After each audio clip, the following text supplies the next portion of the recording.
اما بعد بسم الله الرحمن الرحیم. باب ما جاء فی وفات رسول الله صلی الله علیه وسلم.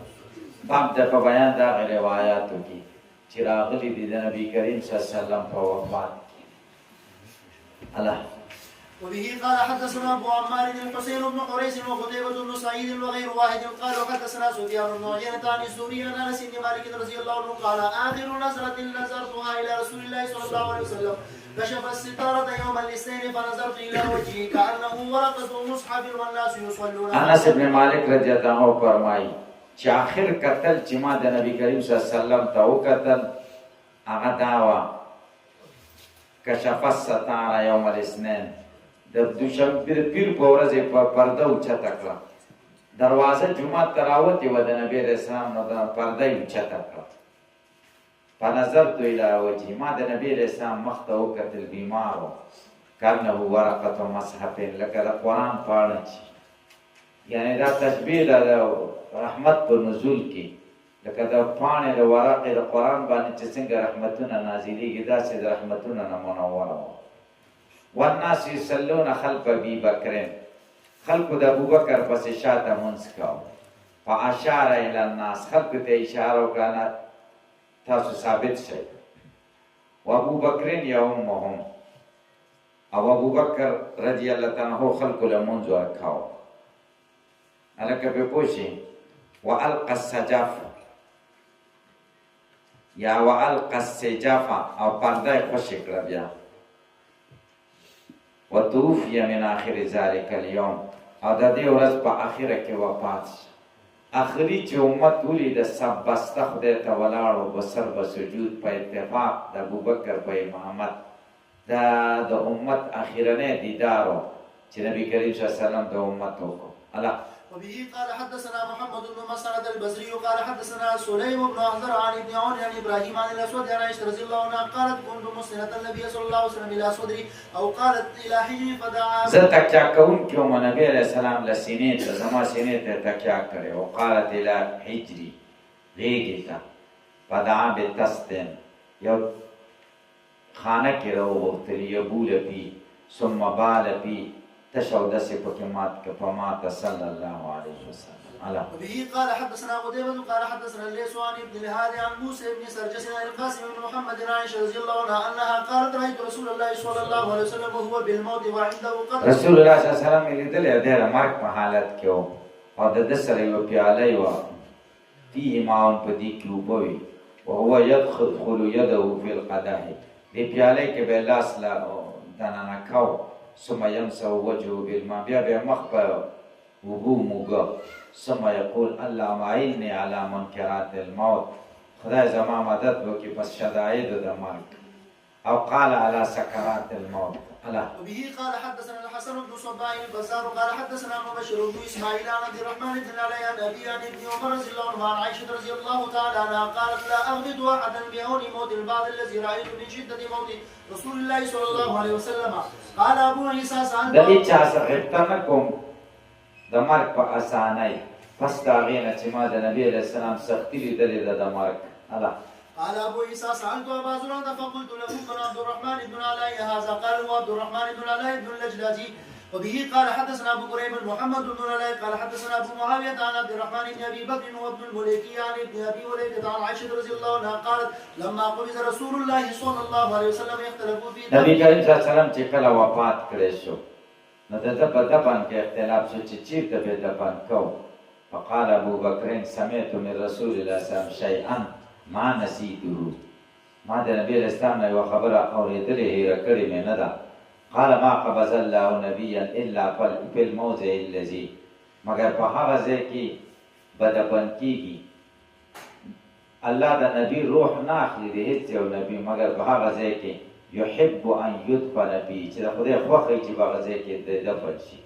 دفن یې کوي فی موضع فراشه، په ځای د بسترې د ده کې کوم ځای کې چې د ده بستره وه او دی پکې وفات شي. وبه قال حدثنا محمد بن بشار وعباس العنبري وسوار بن عبد الله وغير واحد قالوا اخبرنا يحيى بن سعيد عن سفيان الثوري عن موسى بن ابي عائشه عن عبيد الله بن عبد الله عن ابن عباس وعائشه رضي الله عنهم ان ابا بدر قبل النبي صلى الله عليه وسلم بعد ما مات. ابو بکر نبی کریم صلی الله علیه وسلم خپل که پس د هغې نه چې وفات شي. وبه قال حدثنا نصر بن علي الجازمي وقال حدثنا مرحوم بن عبد العزيز الاطهر عن ابي عمران الجوني عن يزيد بن بابا موسى عن عائشه رضي الله عنها ان ابا بكر دخل على النبي صلى الله عليه وسلم بعد وفاته فوضع فمه بين عينيه. نبی کریم صلی الله علیه وسلم چې وفات و ابو بکر داخل شه فوضع فمه بین عینی، د نبي اسلام په تندي باندې خوله کېښوده او وضع یدیه علی ساعدی، او لاسونه د نبي اسلام په مټونو کېښوده. وقال وا نبیه وا صفیه وا خلیله. وبه قال حدثنا بشر بن هلال الصواف البصري وقال حدثنا جابر بن سليمان عن ثابت عن انس رضي الله عنه قال لما كان يوم الذي دخل فيه رسول الله صلى الله عليه وسلم المدينه اعضاء منها كل شيء. انس رضی الله عنه فرمایي هر کله چې هغه ورځ وه چې رسول الله صلی الله علیه وسلم پکې مدینې ته را داخل شه هجرت په موقع اضاء منها كل شيء، هر شی روښانه شو. فلما كان اليوم الذي مات فيه اظلم منها كل شيء، هر کله چې هغه ورځ شو چې نبي اسلام وفات شو نو د مدینې هر شی تیار شو. وما نفذنا ايدينا عن التراب وإنا لفي دفنه صلى الله عليه وسلم حتى انكرنا قلوبنا. مونږ له لاسونه د خاورو نه نو سنډلي، مونږ د نبي اسلام په دفن مشغول وو، مونږ زړونه بدل بیا ممتل، زمونږ زړونو کې بدلون راغلی. وبه قال حدثنا محمد بن حاتم قال حدثنا عامر بن صالح عن هشام بن عروة عن أبيه عن عائشة رضي الله عنها قالت توفي رسول الله صلى الله عليه وسلم يوم الاثنين. وبه قال حدثنا محمد بن ابي عمر حدثنا سفيان بن عيينة عن جابر بن محمد عن ابيه قال قبض رسول الله صلى الله عليه وسلم يوم الاثنين فمكث ذلك اليوم. دا ورځ هم وليلة الثلاثاء او د ورپسې ورځ هم ودفن من الليل، د شپې دفن شو. وقال سفيان وقال غيره يسمع صوت المساحي، د بیلچو اوازونه اورېدل کېده من آخر الليل، د شپې په آخري حصه کې چې قبل ډکاو. وبه قال حدثنا قتيبة بن سعيد قال حدثنا عبد العزيز بن محمد عن شريك بن عبد الله بن ابي نمر عن ابي سلمة بن عبد الرحمن بن عوف قال توفي رسول الله صلى الله عليه وسلم يوم الاثنين ودفن يوم الثلاثاء. قال ابو عيسى هذا حديث غريب. وبه قال حدثنا نصر بن علي الجازمي وقال اخبرنا عبد الله بن داوود قال حدثنا سلمة بن نبيط اخبرنا عن نعيم بن ابي هند عن نبيط بن شريد عن سالم بن عبيد رضي الله عنه وكانت له صحبة قال امي على رسول الله صلى الله عليه وسلم في مرض. بیهوشي په نبي کریم صلی الله علیه وسلم راغله په هغه مرض کې چې کوم کې وفات شو. فافاق نو په هوش راغی. فقال حضرت الصلاه، لمانځه ټیم شوی. فقالوا هغوی ته نعم. فقال مروا بلالا فليؤذن، بلال ته ووایي چې اذان وکړي. ومروا ابا بکر فليصلي للناس، ابو بکر ته ووایي چې خلکو ته مونځ وکړي. او قال بالناس ثم اغمي عليه. فافاق بیا په هوش راغی. فقال حضرت الصلاه، لمانځه ټیم شوی. قالوا نعم. فقال مروا بلالا فليؤذن ومروا ابا بکر فليصلي بالناس. فقالت عائشه ورته ان لي رجل نسيب، زما پلار خو ډېر غمجن دی. اسیب ځای نرم دی. اذا قام ذلك المقام بکا، که په دې ځای ودرېده نو ژاړي به. فلا یستطیع طاقت نه لري. فلو امر د غیرو که بل چاته دې دا د مانځه ویلې وي. قال ثم اغمي عليه فافاق. فقال مروا بلالا فليؤذن ومروا ابا بکر فليصلي بالناس. فإن كن صواحب او صواحبات يوسف، تاسې خو د یوسف زنانه یې. قال فأمر بلال فأذن وأمر أبو بكر فصلى بالناس. ثم إن رسول الله صلى الله عليه وسلم وجد خفة، بدن کې سپکوالی راغی. فقال انظروا إلى من أتكئ عليه، وګورئ هغه څوک چې زه پرې تکیه وکړم. فجاءت بريرة ورجل آخر، بريرة راغله او بل سړی و. فاتکأ علیهما. فلما رأوا أبو بكر ذهب لينكث فأومى إليه، ده ورته اشاره وکړه ان يثبت مکانه، چې په خپل ځای کلک شه. حتى قضى أبو بكر صلاته. ثم إن رسول الله صلى الله عليه وسلم قبضه، فقال عمر نبی اسلام بیا وفات شي. عمر وویل والله لا اسمع احدا یذکر، قسم مې په خدای زه د چا نه وانه اورم چې دا وایي چې نبی علیه السلام قبضه وفات شوی الا ضربته بسیفي، مګر په دې توره به یې وهم. قال وکان الناس امیین، خلق امیین او مخکې بل نبي نه و راغلی، لم یکن فیهم نبی قبله، نو د دې نبي تلل دا وړه خبره نه وه. فامسک الناس، خلکو ژبې بندې کړې، داسې چا نه شو ویلی چې نبي علیه السلام وفات شوی. قالوا یا سالم انطلق الى صاحب رسول الله صلی الله علیه وسلم، د نبي علیه السلام ملګري ته لاړ شه، فدعوه وغواړه. ابوبکر صنحه کې و، نو دی وایي فاتیت ابا بکر وهو فی المسجد، دی جومات کې و. فاتیته، زه ورغلم ابکي، د ژړل دهشن، ډېر غمجن و متحیر. فلما رانی چې زه ولیدلم چې په هیبت کې ورغلم، قال لي ما ته ویل قبض رسول الله صلی الله علیه وسلم، نبی علیه السلام وفات شو. قلت ما ورته وی چې ان عمر یقول، عمر خو وی لا اسمع احدا یذکر ان رسول الله صلی الله علیه وسلم قبض الا ضربته، که چا نه مې واورېدو چې نبی علیه السلام وفات شوی نو په توره به یې وهم. فقال لي انطلق، ځه. فانطلقت معه فجاء هو والناس قد دخلوا على رسول الله صلی الله علیه وسلم، ابوبکر او څه خلک او نبي کریم صلی الله علیه وسلم باندې داخل شو. فقال یا ایها الناس افرجوا لي، ای خلکو ما ته لاره کولاو کړئ. نو فافرجوا له، در یې لاره کولاو کړه. فجاء حتی اکب علیه، په نبي علیه السلام پرېوتو. ومسه، او بدن یې ورسره ولګاو، ښکل یې کړ. فقال انک میت وانهم میتون. ثم قالوا یا صاحب رسول، اوس مرجع شو ابوبکر. ثم قالوا یا صاحب رسول الله صلی الله علیه وسلم، قبض رسول الله صلی الله علیه وسلم، نبی علیه السلام وفات شو. قال نبی او ته نعم او. فعلموا، دوی پوه شو چې قد صدقه دی، رښتیا وایي. قال یا صاحب رسول الله صلی الله علیه وسلم ان نصلي علی رسول الله صلی الله علیه وسلم، په نبی علیه السلام به مو لمونځ کوو. قال نعم. قالوا وكيف؟ قال يدخل قوم فيكبرون ويدعون ويصلون ثم يخرجون، ثم يدخل قوم فيكبرون ويصلون ويدعون ثم يخرجون حتى يدخل الناس. قالوا يا صاحب رسول الله صلى الله عليه وسلم ايدفن رسول الله صلى الله عليه وسلم، نبی اسلام په خاورو کې دفن کیږي؟ قال او توي نعم. قالوا اين؟ كم ځای کې؟ قال في المكان الذي قبض الله فيه روحه، فإن الله لم يقبض روحه إلا في مكان طيب، فعلموا أن قد صدق. ثم امرهم، بیا ورته امر وکړو ان یغسله، غسل دی ورکړي ده ته، بنو ابي، د ده د پلار زامن، معنا دا د ده د رشتې خلک. واجتمع المهاجرون یتشاورون، مهاجرین را جمع شو، مشورې کول. فقالوا دی انطلق بنا اخواننا من الانصار، مونږه بوځئ زمونږ وروڼو ته، انصارو ته، ندخلهم چې داخل چې مونږ سره په دې کار کې. فقالت الانصار، انصار ورته ویل منا امیر ومنکم امیر، زمونږ نه به یو امیر یو، تاسو نه به یو امیر. فقال عمر بن الخطاب رضی الله عنه من له مثل هذه الثلاث، دې درې خبرو کې تاسو کې کم یو دی چې دا درې اعزازونه دي ورسره؟ ثاني اثنين اذ هما في الغار اذ يقول لصاحبه لا تحزن ان الله معنا، من هما؟ قال ثم بسط يده فبايعه، ابو بکر سره بیعت وکړه، وبايعه الناس بیعة حسنة جميلة. وبه قال حدثنا نصر بن علي حدثنا عبد الله بن زبير الشيخ الباهلي القديم البصري قال حدثنا ثابت بن البناني وعن انس بن مالك رضي الله عنه قال لما وجد رسول الله صلى الله عليه وسلم من كرب الموت ما وجد فقالت فاطمه رضي الله عنها، هر کله چې محسوس کړ نبی علیہ السلام تکلیف د مرګ، هغه چې محسوس کړ د زنګدن سختی. فقالت فاطمه، فاطمه ویل وا کربا، ای زما غما، زما مصیبتا، دردا. فقال النبي صلى الله عليه وسلم، نبی کریم صلی الله علیه وسلم ورته وایي لا کرب علی ابیک بعد اليوم، نن ورځې نه وروسته ستا په پلار تکلیف نشته. انه قد حذر من ابیک ما لیس بتارک منه احد، ستا په پلار به نن هغه څه راشي چې دی هغه هېچ چا له پرېښودونکی نه دی، هغه الوفات دی. یوم القیامت، تر قیامته پورې هېڅوک نه پرېږدي.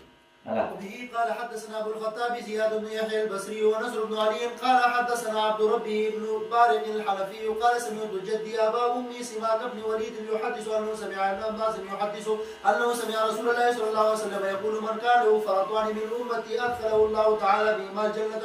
فقالت عائشه رضي الله عنها چاچه دوست بچی مخکری گری زما د امت نه جنت ته بلاش.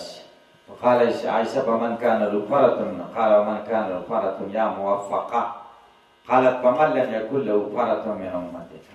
چې چا مخکې بچی نه لګري مړه نو هغوی به سهاري. قال فانا فرط لامتي زه مخکې لاړم لن یصابوا بمثلي دوی ته دومره تکلیف او غم نه رسېږي زما د غم عمره. باب ما جاء في ميراث رسول د نبي کریم صلی الله علیه وسلم میراث بیا څنګه شي. وبه قال حدثنا احمد بن مريم قال حدثنا حسين بن محمد قال حدثنا اسرائيل عن ابي اسحاق عن عمرو بن الحارث يا اخي جويريد رضي الله عنه له صحبه قال ما ترك رسول الله الا سلاحه وبغلته وارضا نبی اسلام نه د پریخي مگر وسلې پریخي دا کچره پریخي دا او زمکه پریخي دا جعلها صدقه دای د خدای په لار کې صدقه ده. وبه قال حدثنا محمد بن مسلم قال حدثنا ابو الوليد حدثنا حماد بن سلمة عن محمد بن عمرو النبي سلمة عن ابي هريره رضي الله عنه قال جاءت فاطمه الى ابي بكر رضي الله عنهما فقال فاطمه ابو بکر تعالی رضی الله عنه فقالت من يرثك استا وارثان بچو کی چې تمرش. فقال ابو بکر ته اهلی و ولدي کور والا به یو بچی به می کړه. فقالت نو دا ورته مالی لا يرثبي سچل چې ما د زمانه پلار میراث نه راکوي. فقال ابو بکر ورته سمعت رسول الله صلی الله علیه وسلم یقول لا نورث من میراث نه پاتې کی ولكني اعول من كان رسول الله صلی الله علیه وسلم یعوله. مونږ به د هغه چا نفقه ورکوو چې نبی علیه السلام ته د چا ورکوو مونږ یې پرورش کوو. وانفقوا على من كان رسول الله صلی الله علیه وسلم ينفق عليه نبی علیه السلام به چې په چا خرچه کوله په هغې مونږ کوو. به قال حدثنا محمد بن مسلم قال حدثنا يحيى بن كثير العنبري وابو غسان حدثنا شعبة عن عمرو بن مرة عن ابي البختري عن العباس وعلي رضي الله عنهما جاء الى عمر رضي الله عنه يختصمان يقول كل واحد منهما لصاحبه. عباس وعلي راغی عمر ته دواړو جګړه ده. يقول كل واحد من صاحبه انت كذا انت كذا. فقال عمر طلحه وزبير وعبد الرحمن بن وسعد نشهدكم بالله تاسو ته قسم درکوم سمعتم رسول الله صلی الله علیه وسلم یقول كل مال نبي صدقه الا ما طعمه الله انا لا نورث.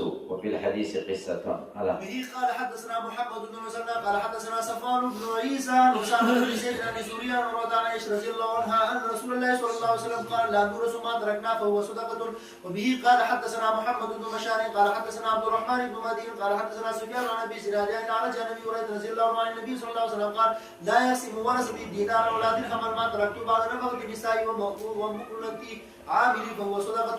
وبه قال حدثنا الحسن بن علي الخلال قال حدثنا بشر بن عمر قال سمعت مالك بن انس عن الزهري عن مالك بن اوس بن الحدثان رضي الله عنه قال دخلت على عمر رضي الله عنه فدخل علي عبد الرحمن بن عوف وطلحه وسعد رضي الله عنه وجاء علي بن العباس رضي الله عنهما يختصمان. فقال لهم عمر رضي الله عنه انشدكم بالذي باذنه تدور السماء والارض وتعلمون ان رسول الله صلى الله عليه وسلم قال لا نورث ما تركناه صدقة. فقالوا اللهم نعم. وفي الحديث قصة طويلة. وبه قال حدثنا محمد بن بشار قال حدثنا عبد الرحمن بن مهدي قال حدثنا سفيان بن عاصم بن بادرة عن زر بن حبيش عن عائشة رضي الله عنها قالت ما ترك رسول الله صلى الله عليه وسلم دينارا ولا درهما ولا شاة ولا بعيرا قال واشك في العبد والأمة. باب ما جاء في رؤية رسول الله صلى الله عليه وسلم. نبی کریم صلی الله علیه وسلم لیدل په خوب کې دا اخیرنه باب امام ترمذی راوړ. ځکه مخکې د نبی کریم صلی الله علیه وسلم نقشه پیش کړه حدیث اخیره کې تا ته وایي که خوب کې دې ولیده نو دا کومه نقشه دی چې مخکې دې دوو جلدونو کې ویلې دې سره تطبیق کړه چې دغه تختا خوب کې لیدلی دغه شان دی که نه دی. نو که دغه شان اوس تا خوب ټیک دی او که دغه شان نه اوس تا خوب ټیک نه دی. نو مخکې حالات د نبی علیه السلام د چشمدیدو او اوس د خوب د لیدلو بیان دی. به قال حدثنا محمد بن بشار قال حدثنا عبد الرحمن بن مهدي قال حدثنا سفيان بن ابي اسحاق عن ابي احوص عن عبد الله رضي الله عنه عن النبي صلى الله عليه وسلم قال من رآني في المنام فقد رآني فإن الشيطان يتمثل بي. وبه شیطان زما په شکل نشي جوړېدی. وبه قال حدثنا محمد بن بشار ومحمد بن مسلم قال حدثنا محمد بن جابر حدثنا شعبة عن ابي حصين عن ابي صالح عن ابي هريرة رضي الله عنه قال قال رسول الله صلى الله عليه وسلم من رآني في المنام فقد رآني فإن الشيطان يتصور وقال لا يتشبه بي. وبه قال حدثنا قتيبة قال حدثنا خلف بن خليفة عن ابي مالك الاشعري عن ابي رضي الله عنه قال قال رسول الله صلى الله عليه وسلم من رآني في المنام فقد رآني. من رآني في المنام چا چې زه په خوب کې ولیدلم فقد رآني ما به په ویښه م وګوري دا د هغې زمانې خلکو دپاره یا په قد رآني رښتیا یې زه ولیدلم لکه زه چې لیدلی یم قال ابو عيسى ابو مالك ذاك وسعد بن طارق بن اشيم وطارق بن اشيم رضي الله عنه من اصحاب النبي صلى الله عليه وسلم وقد روى عن النبي صلى الله عليه وسلم احاديث وسمعت علي بن حجر يقول قال خلف بن خليفه رايت عمرو بن قيس رضي الله عنه صاحب النبي صلى الله عليه وسلم وانا غلام صغير وبه قال حدثنا قتيبة بن سعيد قال حدثنا عبد الواحد بن زياد عن عاصم بن كليب حدثني ابي انه سمع ابا هريره رضي الله عنه يقول قال رسول الله صلى الله عليه وسلم من رآني في المنام فقد رآني فان الشيطان لا يتمثلني قال ابي فحدثت به ابن عباس رضي الله عنهما فقلت فقد رايته فذكرت الحسن بن علي رضي الله عنهما فقلت شبهته به فقال ابن عباس انه كان يشبهه وبه قال حدثنا محمد بن بشار قال حدثنا ابن ابي عدي ومحمد بن جابر قال حدثنا عوف بن ابي جميله عن يزيد الفارسي وكان يكتب المصائب فقال رايت النبي صلى الله عليه وسلم في المنام زمن ابن عباس فقلت لابن عباس رضي الله عنهما اني رايت رسول الله صلى الله عليه وسلم في المنام فقال ابن عباس ان رسول الله صلى الله عليه وسلم كان يقول ان الشيطان لا يستطيع ان يتشبه بي ومن رآني في النوم فقد رآني هل تستطيع ان تنعت هذا الرجل الذي رايته في النوم ته طاقت لري چې ما ته بیان کړي هغه سړی چې تا په خوب کې لیدلی قال ورته نعم انعت لك رجلا بين رجلين جسمه ولحمه اسمر الى البياض اكحل العينين سترګې تورې حسن الضحك خندای ښکلي جمیل دوائر الوجه ښایسته ګول مخي قد ملأت لحيته ما بين هذه الى هذه قد ملأت نهره قال عوف ولا ادري ما كان مع هذا النار فقال المثل لو رايته في اليقظه ما استطعت ان تنعته فوق هذا كفوي خدي النبي عليه السلام لیدلی وی دقه شان بیان باندې کو قال ابو عيسى ويزيد الفارسي وهو يزيد بن هرمز وهو اقدم من يزيد الرقاشي وروى يزيد الفارسي عن ابن عباس رضي الله عنهما حديث ويزيد الرقاشي لم يدرك ابن عباس رضي الله عنهما وهو يزيد بن ابان الرقاشي وهو يروي عن انس بن مالك رضي الله عنه ويزيد الفارسي ويزيد الرقاشي وكلاهما من اهل البصره وعوف بن ابي جميله هو عوف بن العربي قال حدثنا ابو داود سليمان بن سلم البلخي قال حدثنا نذر بن شمير قال عوف بن العربي وانا اكبر من قتاده وبه قال حدثنا عبد الله بن ابي زياد قال حدثنا يعقوب بن ابراهيم بن سعد حدثنا ابن اخي ابن شهاب بن سوري عن ابي قال ابو سلمة قال ابو قتاده قال رسول الله صلى الله عليه وسلم من رآني يعني في النوم فقد رأى الحق وبه قال حدثنا عبد الله بن عبد الرحمن اخبرنا معل بن اسد قال حدثنا عبد العزيز بن المختار حدثنا ثابت عن انس رضي الله عنه رسول الله صلى الله عليه وسلم قال من رآني في المنام فقد رآني فإن الشيطان لا يتخيل بي قال ورؤيا المؤمن جزء من 46 جزءا من النبوة وبه قال المؤمن خوب دا شپږ څلوېښتمه حصه د نبوت ده ځکه دیارلس دېرش کاله نبوت و شپږ میاشتې پکې خوبونه وبه قال حدثنا محمد بن علي قال سمعت أبي يقول قال عبد الله بن المبارك إذا ابتليت بالقضاء فعليك بالأثر إذا ابتليت چې ته کله مبتلا شوې بالقضا په تکلیف د خدای د طرفه سخته فیصله در باندې راغله نو بیا به څه کوې فعليك بالأثر پتا لازم دی چې حدیثو ته رجوع وکړي د حدیثو درس او تدریس بل ته ویل او خپله ویل نو خدای به دې له مصیبتونو نه محفوظ کړي یا دا معنا ده چې کله ته مبتلا شې په قضا خلکو قاضي کړي نو فعلیک بالاثر پتا لازم دی د حدیثو مطابق فیصله یې کوه وبه قال حدثنا محمد بن علي قال حدثنا النضر اخبرنا ابن عون عن ابي سيرين قال هذا الحديث دين ابن سیرین وایي دا حدیث خو دین دی فانظروا تاسو لږ سوچ کوئ عمن تعبدون دینکم چې دا دین تاسو د چا نه زده کوئ د هر چا نه مه زده کوئ دا یې مطلب دی لږ سوچ پکې کوئ د دې دوه حدیثونو خو د شمایلو سره هېڅ تعلق نه و د باب رؤیت النبي صلی الله علیه وسلم سره دا دوی دلته ولې ذکر کړ دا لکه اول کې چې محدثین ترغیب ورکوي حدیثو ته انما الاعمال بالنیات نو په آخره کې هم همدغه شان ترغیب ورکوي نو په آخره کې د حدیثو د ترغیب دپاره دا دوه حدیثونه ذکر